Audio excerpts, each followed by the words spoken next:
Contractor Khalil আহমদের বিরুদ্ধে সম্প্রতি সময়ে কিছু কুমন্তব্য ও অভদ্র আচরণের অভিযোগ এসেছে, যা নিয়ে এলাকায় নানান আলোচনা সৃষ্টি হয়েছে। এই পরিস্থিতিতে খলিল আহমদ সোশ্যাল মিডিয়ার মাধ্যমে অত্যন্ত শান্ত ও নরম ভাষায় নিজের অবস্থান পরিষ্কার করেন। তিনি তার বক্তব্যে বলেন, ব্যক্তিগত সম্মান ও মর্যাদা রক্ষা করা সবার দায়িত্ব।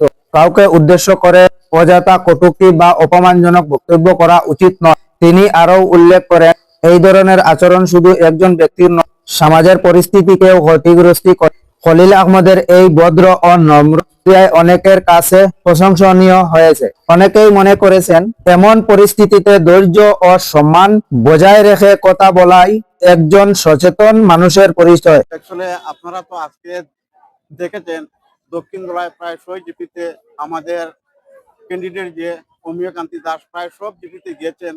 ওনার আগমনে যে পর্যন্ত মানুষ এসে মিটিংয়ে ভিড় জমায়েত করেছে, আর ওনাদের মিটিংয়ে কেমন মানুষ হয়েছেন আপনারা তো নিশ্চয়ই মিডিয়ার বাইরা দেখেছেন। তাই এইসব দেখে ওনারা আবুল তাবুল উল্টাপাল্টা বকাবকি আরম্ভ করেছেন। তখন ভোট তো আসবে প্রত্যেক 2 বছর 5 বছর পর পর।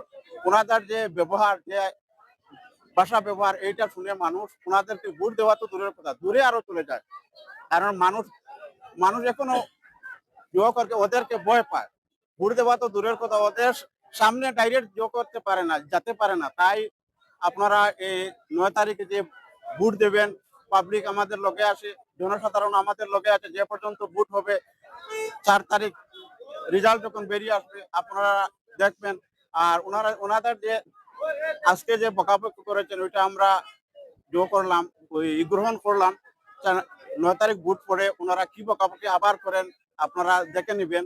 আমাদের বিশ্বাস, ভরসা এবং আশা, আমরা দক্ষিণ দলাই থেকে এবার যথেষ্ট ভোট দেবো। আমাদের হিসাবে প্রায় লিড হবে প্রতিটা ভোটে। আপনি পুরো আশাবাদী? পুরো আশাবাদী। এখন এখানে বিভেদ কারা সৃষ্টি করে? বিভেদ সৃষ্টি করে কংগ্রেসীরা। বিজেপির মধ্যে তেমন ভেদাভেদ নাই। আমরা নিরন্তর একটা প্রয়াস করে যাচ্ছি। দীর্ঘ 20 বছরের যে আমাদের চেষ্টা, এই চেষ্টায় আজকে আমরা সমাজকে অনেক এগিয়ে নিতে পেরেছি। আমি আশা করব এবারের নির্বাচনের পরে আপনারা যারা সাংবাদিক বন্ধুরা আছেন তা অনুধাবন করতে পারবেন। এবং আমরা এই ধলাই কেন্দ্র, ধলাই সমষ্টি থেকে আমাদের যিনি প্রতিনিধি আছেন, ভারতীয় জনতা পার্টির মনোনীত প্রার্থী শ্রী অমিয় কান্তি দাস মহাশয়, উনি সর্বকালের রেকর্ড ভেঙে এবার তিনি আসাম বিধানসভাতে ওনাকে আমরা পাঠাবো।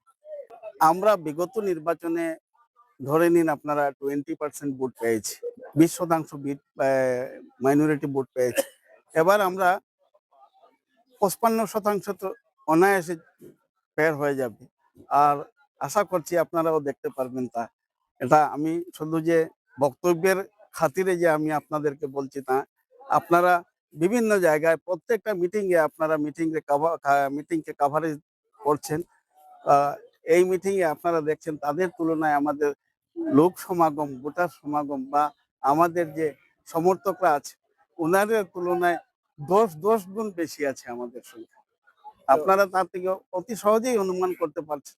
আপনারা তো আপনাদের এই মিডিয়ার প্রচারের খাতিরে আমাকে জিজ্ঞেস করছেন, কিন্তু আমাদের চাইতেও আপনারা এটাই আরো ভালোভাবে অনুমান করতে পারছেন যে আমাদের এবারের ভোটে আমাদের যে প্রতিনিধি উনি সর্বকালের রেকর্ড ভেঙে উনি দিশপুরে যাবে। আশা তো পুরাই আছে। আপনি নিজেও ছিলেন ওই দিন যে আমাদের রাজনগর জিপিতে যে মিটিং হয়েছে, আপনি ওখানে বড় সুন্দর একটি কমেন্ট করেছেন যে একের পর এক উইকেট চলে যাচ্ছে। উইকেট প্রতিদিনই যাচ্ছে, যেতে যেতে ওনারা হয়তো ওনাদের স্কোর হয়তো জিরো এর আশপাশ হয়ে যাবে। কারণ ওরা মুখোশধারী।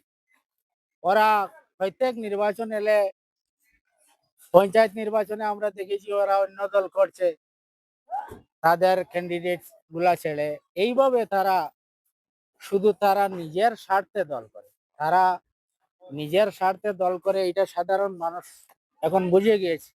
যার কারণে মানুষ দলে দলে ওদেরকে ভয় না করে দলে দলে এখন আমাদের ভারতীয় জনতা পার্টির প্রতি আকৃষ্ট হয়ে আদর্শ দেখে আমাদের দলে আসছে।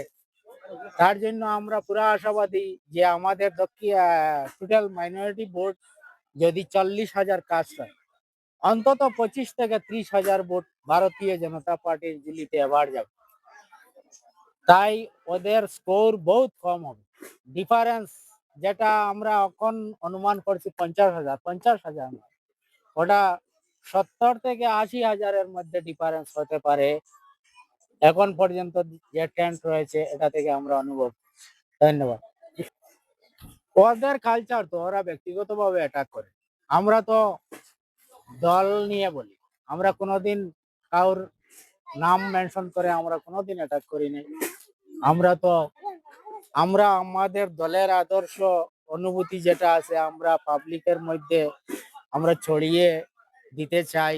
সেই আদর্শ দেখে আমাদের মাইনরিটি মানুষ হোক বা বিভিন্ন ধর্মাবলম্বী মানুষ আজ বিজেপির দিকে আকৃষ্ট হচ্ছে। যেহেতু এই দলের কোনো ভ্রষ্টাচার নেই, কোনো ঘুষ টুস এই সমস্ত দালালি এই সমস্ত নেই, দেখে সব মানুষ এদের আদর্শ দেখে বা আমাদের আদর্শ দেখে আমাদের দলে দলে দলে যোগদান করছে। আমরা পুরা আশাবাদী মার্জিন অনেক বেশি হবে এই ইলেকশন।